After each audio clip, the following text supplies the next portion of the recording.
Hi, I'm Wendy Stapleton and welcome to Wrokdown, coming to you live from Musicland. Well, if you can believe it, and I seriously can't believe it's been 38 years since we lost the wonderful Bon Scott.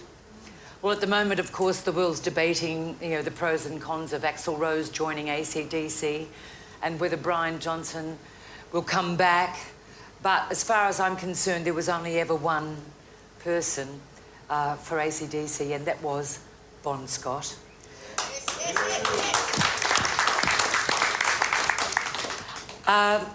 So much has been written about this guy. So many stories have filtered through, some of them true, some of them far-fetched. But this is a wonderful book that my next guest and two of Bon's best friends have written, and well worth the read because they were actually his best friends for most of his life, for the best part of his life. Would you welcome the beautiful Mary Renshaw? Thank you. Hi. This is the book. And of course, it's called Live Wire Bon Scott, and it's a memoir by three of the people who knew him best. And after reading this, I realised that you absolutely, truly knew him the best. Mary Renshaw, your friend, John Darcy, and his wife, Gabby. Yeah. So, Mary, I'll just quickly gloss over the fact that the book is written in 3 segments.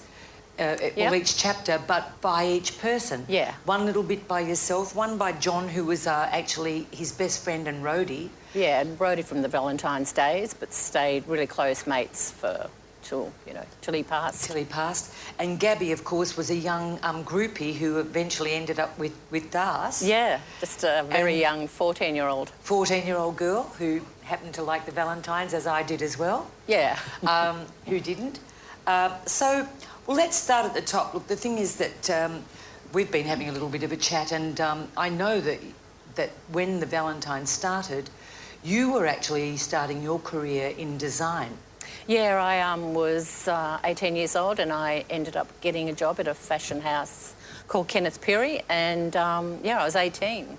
And I was designing lingerie, I was designing evening wear, I was designing sportswear. It was really something that through my days at high school, I spent a lot of my time through maths and science, basically drawing fashion, and that was sort of like this dream job that I got as an 18-year-old.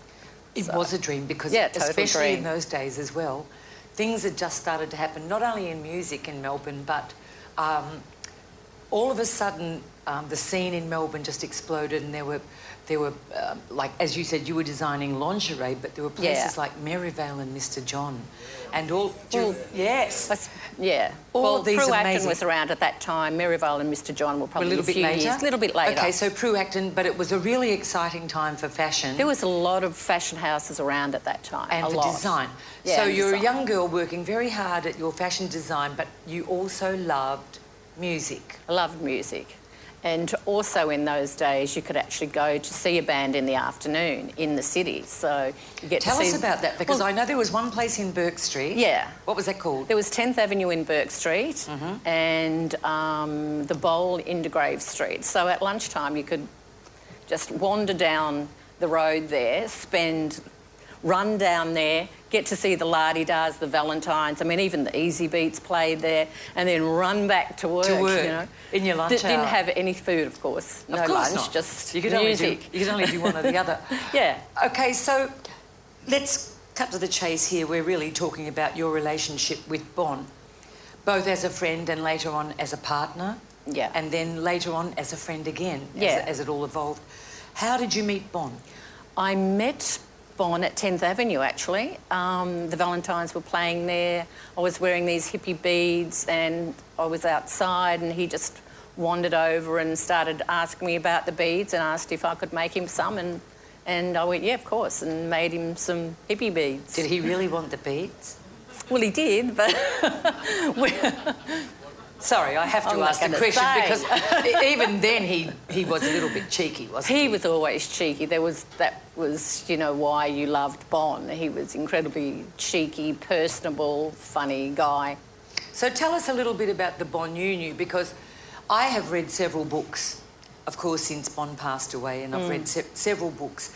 And a lot of them, sort of having read yours, they are similar, but they don't seem to have that really personable feeling where they really know how gorgeous and how sweet he was. Well, basically, most of the books that have been written by people that have only asked other people questions about, you know, this about Bond, that about Bond.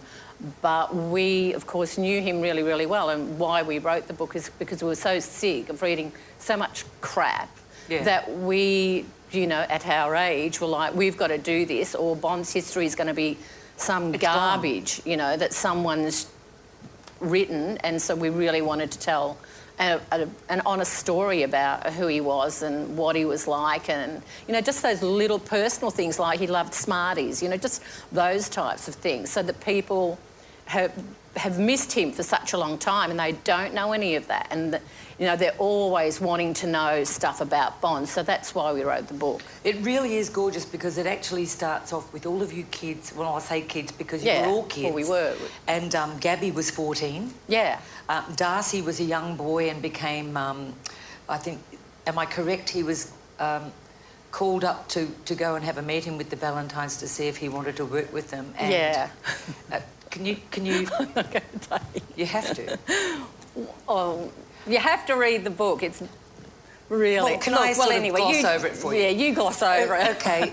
I don't know how to gloss over it. This young boy, John Darcy, had some experience with being a roadie, but he was called up to see if he wanted to go and work for the Valentines. That's right. So he arrived at their flat in St Kilda or wherever they were at the time, and he walked in the door, and basically he came out a different person. Basically.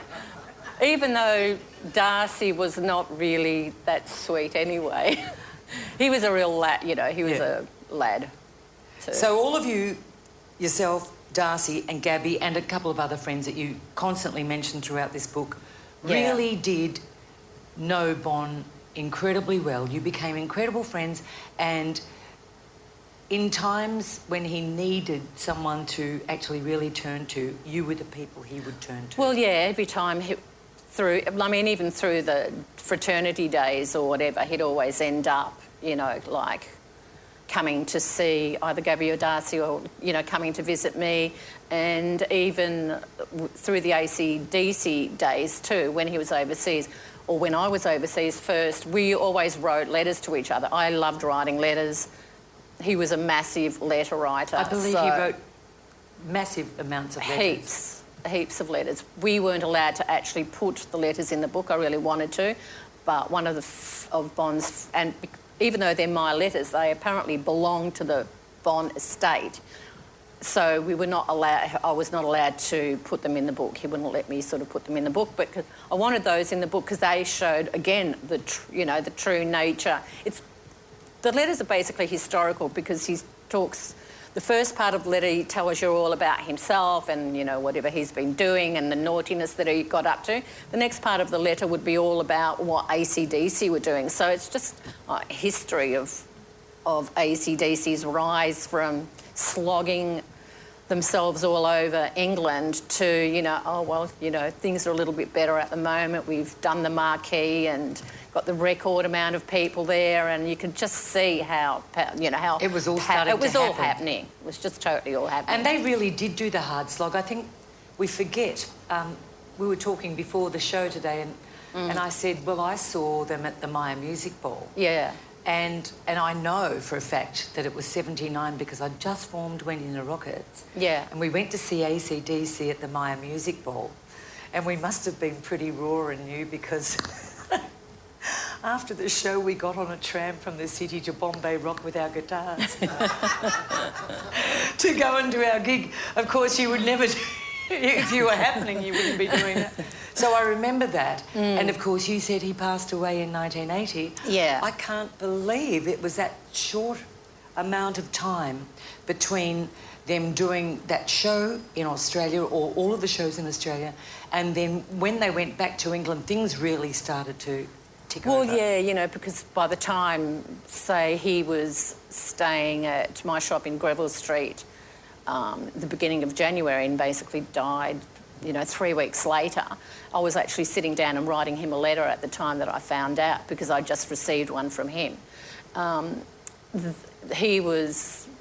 They knew that they were going to, they were in America, and that's where they'd been really working hard for, and the Malcolm and Angus were already in the studio. They'd got all the music set up, and Bon was basically back there to sing the songs. So amazing. Mary, we're going to take a short break. We're with the beautiful Mary Renshaw. We'll be back very soon.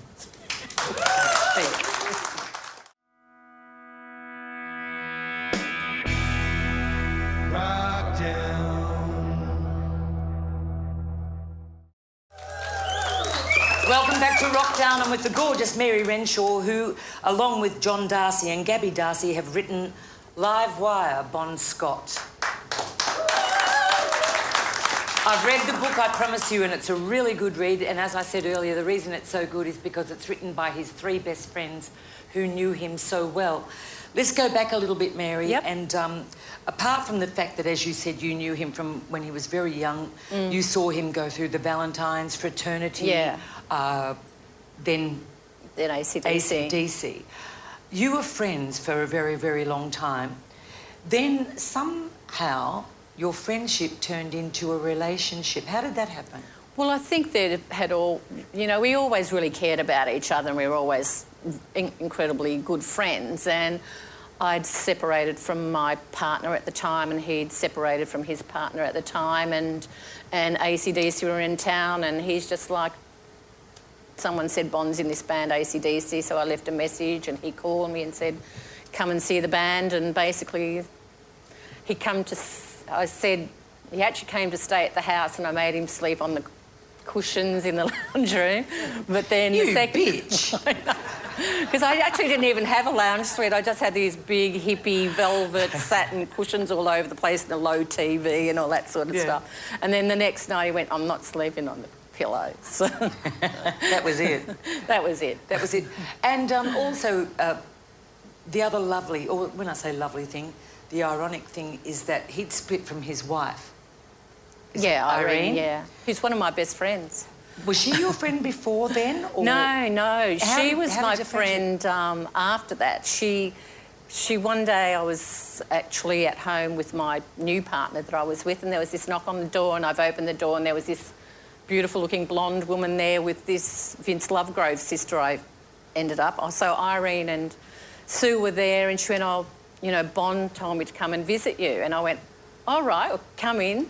I said, so she went, well, I said to Bon, I'm moving to Melbourne, and I said to him, have you got someone that maybe I could look up?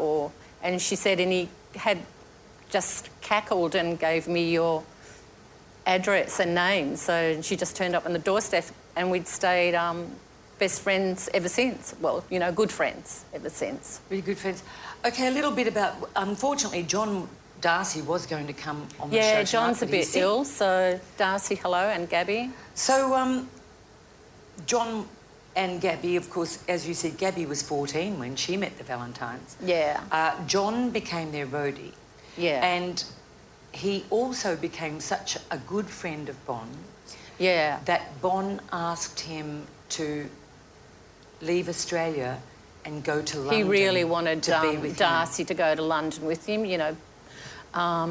but Gabby and Darcy just had a baby, and so Darcy just said, look, I can't go, mate, I just can't, go, and which, of course, Bon totally understood.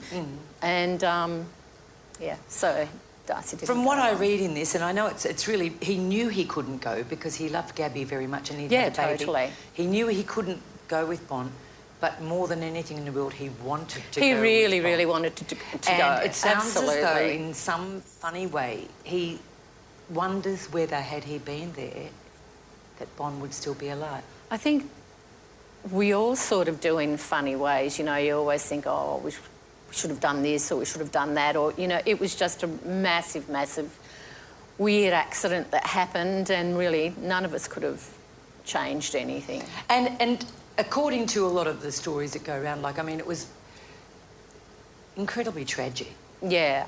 What happened to him. When you read what really happened to him, you know, and the stories that, oh, you know, he was this and that and that and so out of his face all the time. He enjoyed a good time, but he wasn't that... Some people made him sound like a raging loon. Look, they're always trying to... That's one of the things that used to really piss me off. You know, the fact is, if you know Malcolm Young and like Angus, their work ethic is really full on. So they wouldn't have some guy that they thought was, you know, just a drunken no-hoper. He wrote all those amazing songs. He was an amazing performer on stage. That's why he's still loved now, you know. I mean, I've just come back from Bonfest and there was 3,000 people in a little town in Scotland called Kirriemuir where Bon was born, and they were came from all over the world, like all over the world, you know, to see a statue being unveiled there of Bon. It was just amazing. It was an amazing thing. And it was really just a tragic accident. So in actual fact, where had someone been able to contact his friends and make sure that he was out of the car and upstairs... Yeah. He'd have probably been... Basically, look, I don't know how drunk he was or whatever. He's fallen asleep in the back seat. Which the we all guys, do occasionally. yeah, which we've all fallen asleep in funny places, you know. Yeah. And you know, the rest is history. The rest is history. You went to the family service in Perth. You were one of the very few outsiders. It was a very private family affair? It wasn't even the fact that it was a private family affair. It was just, you know, in Fremantle, you know, the band were there and the people from Albert's. And I knew Bon's mother, you know, we'd spoken to each other and we'd even written each other little letters before. So one of my I didn't even have the money to get there. One of my girlfriends, Margaret, who's in the book, she lent me the money and I flew over there for the funeral. It was very small. I remember just getting to the cemetery and sitting on someone's headstone and just sort of suddenly seeing this procession of family and like fans. There must have been about 40 fans though, just walking along, coming up to the little chapel, and yeah, it was quite an amazing sight that, because I didn't expect that, but it was a small affair. Small affair. Yeah.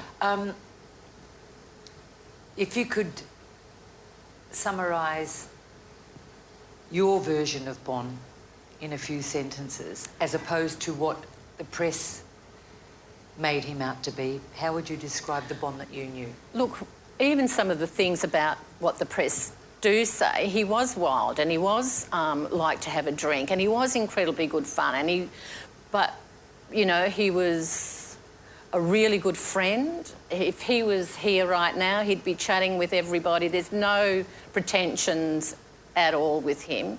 You know, like when the last time he was in Australia, we ended up at Bombay Rock, and, you know, they have the VIP section there where you The piece of rope. Yeah, the piece of rope, and you were up a little bit higher and you had tables and chairs to sit at, and there was This is that, and up there's the VIP section that you bust your ass to get into. Yeah, but it was easy enough, you know, it's like, come on, we'll go up and sit in the VIP section because you could sit down, you know, and there was no way he was going to, no, I'm not going into that bloody section, I'm going to hang out here with the people, with the punters, He was a real people's... He was a real people person. And a gentleman, I believe? And a total gentleman. No one would believe that, but honestly, he would open the door for you. He was just a kind, really well-mannered man. Well, Mary, all I can say is this is a really fabulous read. Thank you. I really enjoyed the way that the three of you wrote it with your own little sections. I also noticed that the foreword was written by Michael Gudinski, who, of course, when Michael was very young, the Valentines took Michael on his first trip out of Melbourne, and evidently he was never the same again as well. He was a good boy. And it's actually a really interesting forward. It's a really honest... Yeah. I know Michael really well, and it's a really great forward. It's a great read. I thoroughly recommend reading this book if you want to get a little bit of an insight into the real Bon Scott. It's called Live Wire, and our beautiful, beautiful guest this evening. We want to thank you so much for coming in. Thank you so much. Thank you for having me along. Thank you all apart for from being that, here. A fabulous designer, Oh, thanks. the wonderful Mary Renshaw. Thank you. We'll be back soon.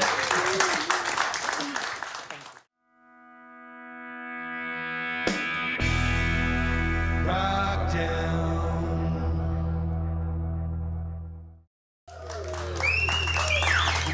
Welcome back to Wrokdown.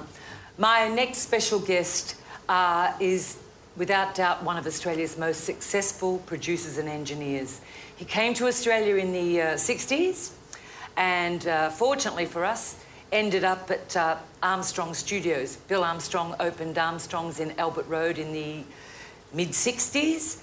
The list of hit records that this man has produced and engineered is unbelievable. I won't go on and on. I'll just introduce you to the man himself, Mr. Howard Gable. Thank you. Welcome. Thank you. And as I said, I don't usually like having lists, but your, what do you call it, CV, resume, discography is unbelievable. Howard, just before we go into your career, I'm just going to name a couple of the tracks that you produced, and they were major hits. So we're going to start with, of course, you did almost all of Alison Durbin's big hits. Yes. She was our queen of pop, and you were married to Alison. Yes, correct. We have Russell Morris. Yep. With, I won't just name one, there was Rachel Sweet Love, Mr. America, The Masters Apprentices, 510 Man, Turn Up the Radio, Spectrum, I'll Be Gone. John Farnham, Raindrops, Comic Conversation, One, Sherbet, Black Feather, Bop and the Blues, Carson, Cush, La-Di-Dahs, Mother Goose, Cliff Portwood, the Daly Wilson Big Band, even Dennis Walter and the Blue Echoes. Howard, you're a genius. It was not a matter of genius, it was a matter of the time was good, you know. Can I go right back to the start? Because, as I said earlier on, it's one thing to get your chops learning your craft as an apprentice somewhere, but when you came to Australia, you were already a very successful engineer and producer. You'd come over from New Zealand. Mm-hmm. Where did you train? How did you get your thing going? I was EMI's staff producer over there, having worked my way up through they trained me as a mastering engineer first, and I got that job when I was singing in a band.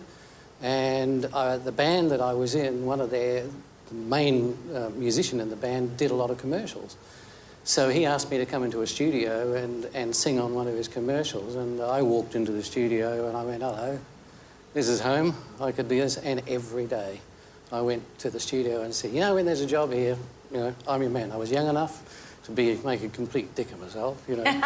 And then, you know, one day somebody was sick and they said, come on in, we'll train you how to do this. And it sort of went from there. And I'd finish that bit. I'd go over into the control room and I'd say to the engineers, you know, what are you doing that for? You know, so then they trained me and they were all just yesterday's generation. They didn't really understand pop music at that stage. And they all then started coming to me, because I was the youngster, saying, what do you reckon, who's around? And I knew everybody because I was working around in bands and things, working the circuit. So I got a job as a producer on that basis, because I did some demos, and I did one for another company, and it went to #1. And I was horrified because it was a demo. The guy who came in to do it said, it's a hit, it's going out just like that. And I said, God, it's just a verse and a chorus. It doesn't need anything more. And he was right. And it made #1, and then all of a sudden, you know, I could do no wrong. You know, so. Did you learn something from even that one little statement that he said? It's just. Oh yeah. You said it's just a verse and a chorus. He said it doesn't need more. It was the era of the English sort of pop invasion. So I was just that was what I was imbued with, you know, and I was just a pop music fan at that stage. But as a staff producer, there's lots of things you have to do, and probably the best lesson I learned was one day we had a band that was contracted to EMI came in, and they were a country and western band, which wasn't my bag at all. I was out and out pop in those days. And these guys came in and started tuning up and stepped up to the microphone, and this guy started clucking like a chook. And I was thinking, he was actually clucking in melody. And I thought, oh, yeah, funny, And the engineer said to me... As you do in New Zealand if you're playing country and western. So, and the engineer said, don't laugh, that's what he does. I said, what do you mean that's what he does? And he said, well, that's... this album is called Twin Chicks in a Fowl House. Right? And so he said,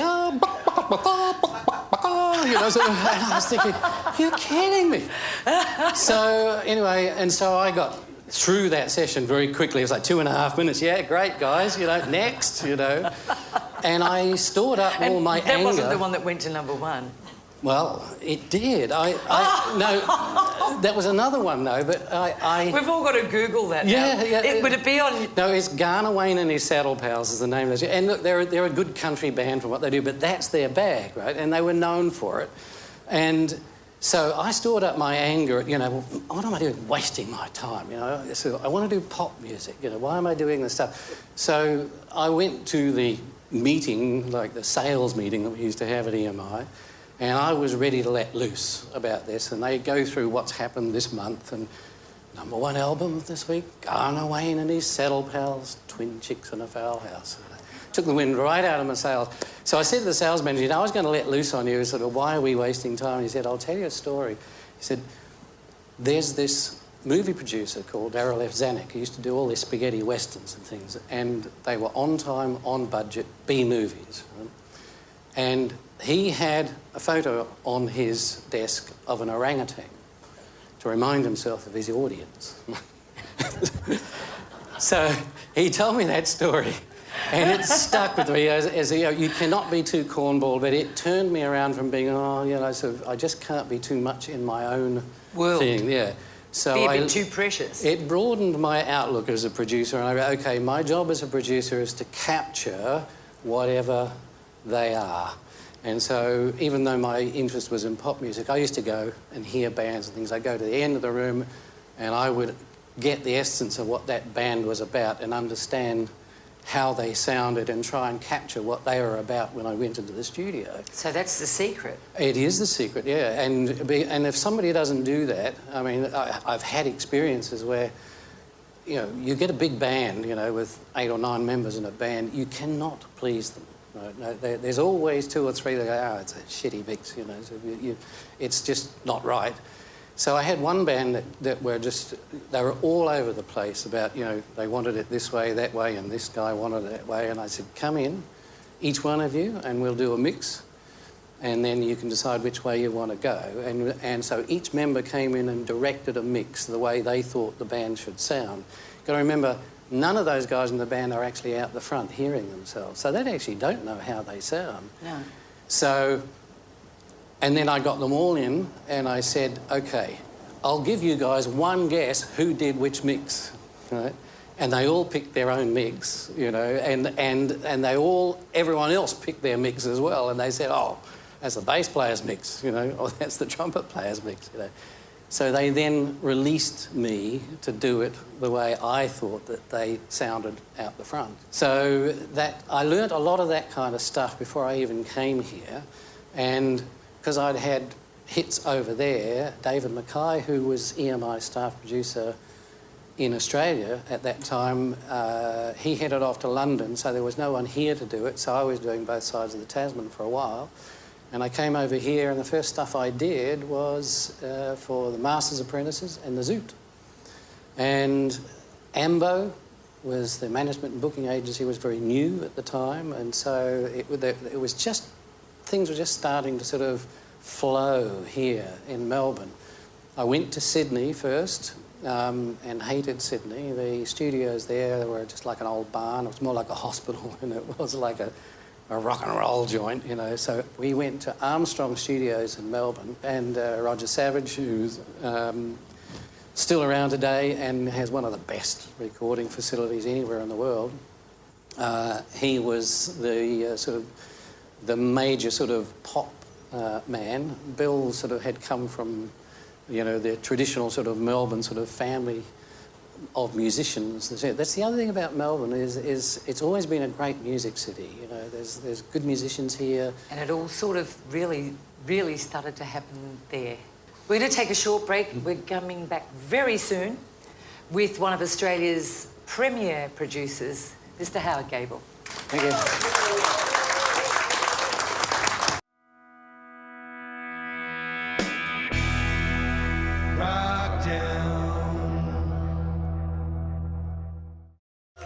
Welcome back to Wrokdown. My special guest this evening, producer, engineer extraordinaire, Mr. Howard Gable. Thank you. Thank you. Okay, so we're up to, you've arrived in Australia, you went to Sydney, didn't really have that much fun, came to Melbourne, met up with the Armstrongs crew. Basically, you worked mostly out of there?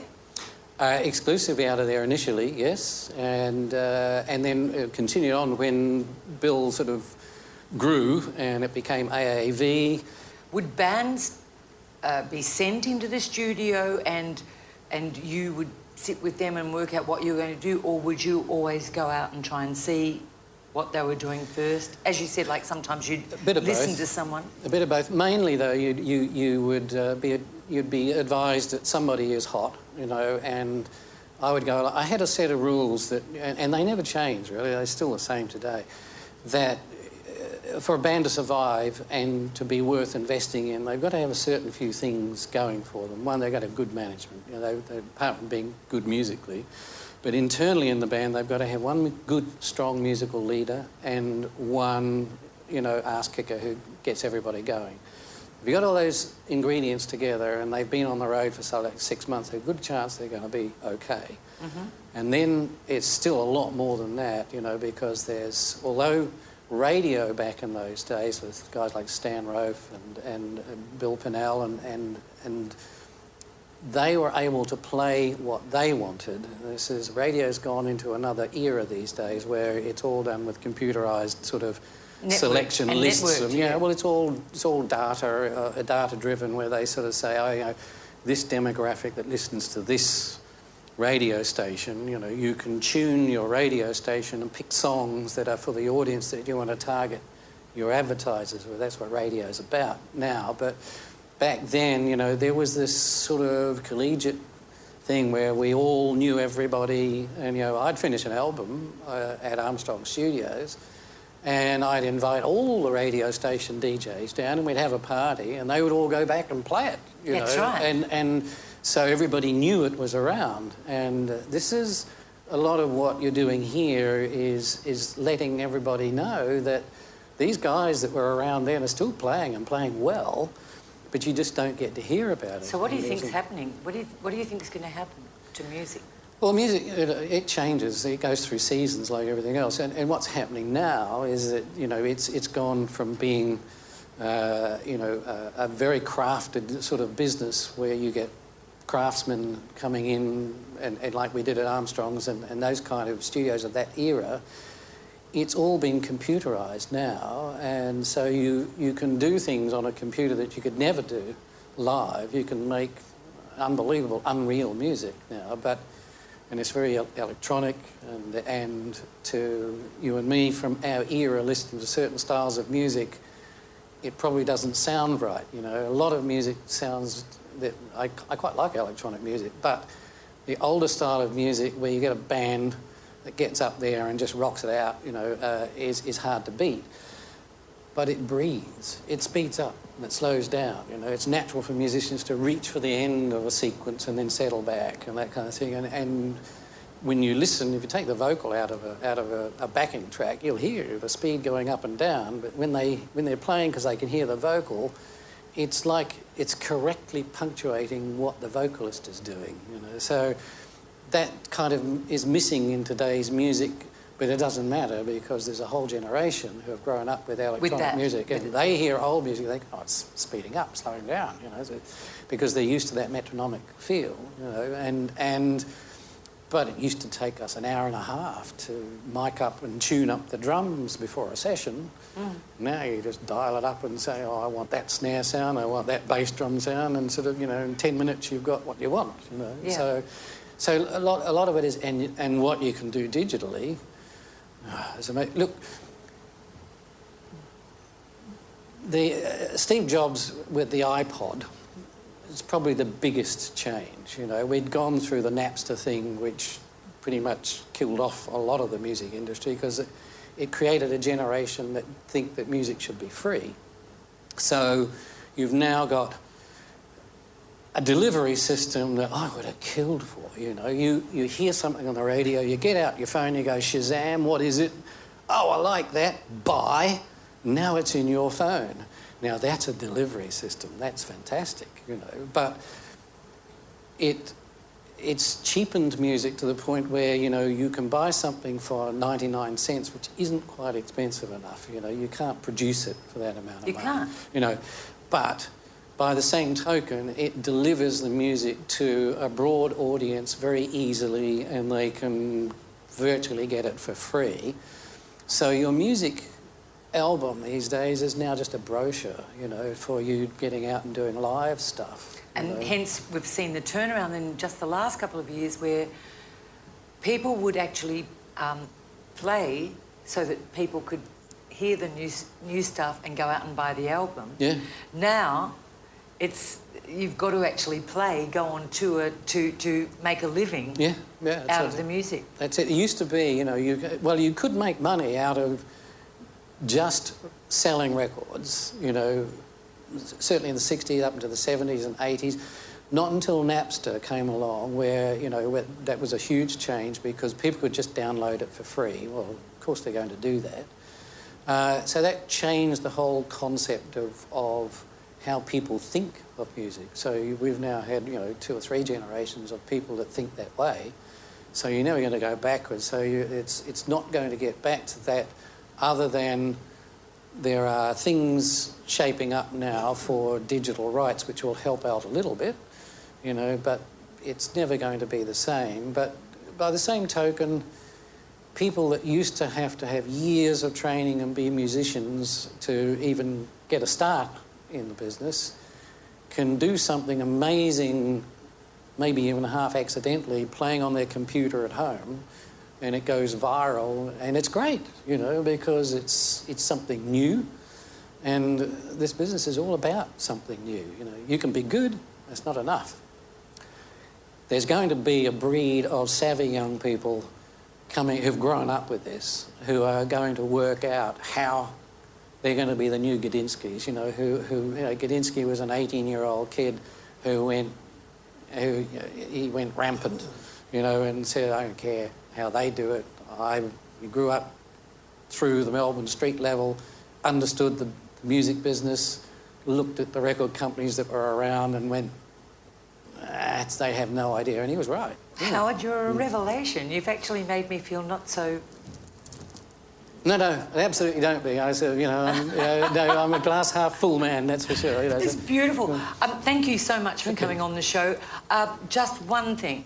Is there one production that was absolutely for you your pièce de résistance? Or no?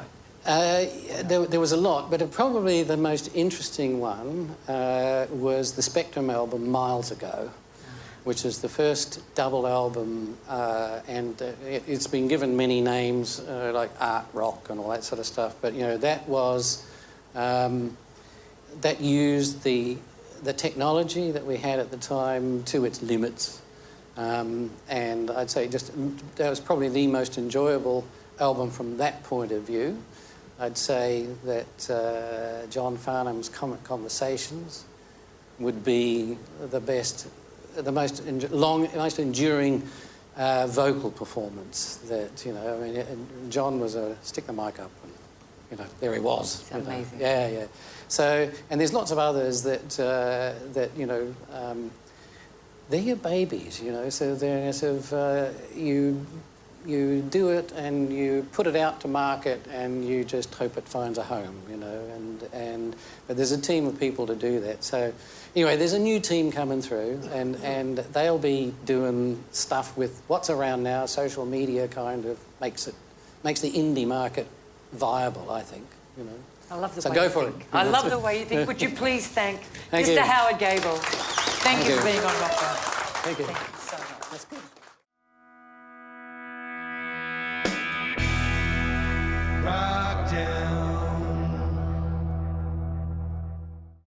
welcome back to Wrokdown. Well, for 8 years, has anyone out there ever wondered what the boss looks like? We've only ever referenced our boss as she who must be obeyed. However, it has been 8 wonderful years on Channel 31, and tonight is our final episode that will be on Channel 31 on television. Would you please welcome our producer and creator, the wonderful Miss Anita Monk. They all look... I only ever see the backs of their heads. What a wonderful-looking audience. There you go. Yay! There you go. See, I have the better job. I see the front of their heads, stuffed with lollies. I'm sorry I'm here, but Susie's supposed to be here, but Susie's in America. Well, I'm not sorry you're here, because the thing is that it's been so wonderful. The whole concept, of course, which was your idea, and the idea of giving people the opportunity to see what's out there, things that aren't broadcast on television or played on radio. So basically giving artists a stage, a forum, where they can at least hope that people will see the fruits of their work. So thank you for thinking of that and bringing this wonderful show to air. That's so all right. what would you like to say, Well, Miss? I had wonderful aspirations of starting this new generation of great songs by our wonderful artists that all wrote wonderful songs. And it did very well for a while, and everybody came out and did new CDs, but unfortunately, without the airplay, it just sort of falls a bit flat. But doesn't mean we don't keep trying, because if you don't keep trying, nothing will ever happen. So we'll continue, and we are on Foxtel, and we've probably got another 20 episodes for Foxtel. But I'm also aware that the audience that we have over 20,000 people in just Melbourne and Geelong that watch the show every week when it's on television, plus those who watch on Foxtel. But I'm also aware that I'd probably say 70% of our audience probably don't have Foxtel or have computers. So they're relying on Channel 31 to show them Wrokdown. And I don't think... I'm very sorry, everybody, but the spectrum has been sold and there is no more Channel 31. After November, it's going to the internet. So if you don't have a computer, it's, and that's very sad for us. Well, as you said, we're still on Aurora. Yes, we are. And the thing is that also we have Wrokdown Radio, which is community radio. Gorgeous Susie and Greg and Mick Peeling are doing their best to get everything that the general radio stations won't touch, to get it out there to everyone. I'd really, really like to thank you and people that have been a part of this show for a very long time. If we're going way back, beautiful Matt Mason, Matty, and all of the venues that we have recorded from, and there've been a few. Oh, look, I was just thinking today, there was Channel 31 where we first started, and the great supporter of Wrokdown was the general manager of Channel 31 then, Greg D. And I got the chance to go in and set up and do a pilot, so I took in my wonderful purple and gold curtains and set them up the back, and Greg walked in and said, "I want this show." And I said, "I've just put up the backdrop." And he said, "But it looks great." And every time I went into his office, he was always playing Wrokdown. He was a wonderful supporter, Greg D. Yep. So thank you, Greg. Yeah. Thanks, Maddie. Rose. Rose, that's Gorgeous right. Rose that used to make egg and lettuce sandwiches. Yes, she did. And Sarah, who used to work at Channel 31, she was great. Channel 31 has been fantastic. Then we were at Spencer's. We were at Spencer's. Gorgeous Bob at That's Spencer's, right. thank you for that. Yeah. Then we were at... Guruland. Guruland. Yes. Then we were in your backyard. Do you remember at Guruland?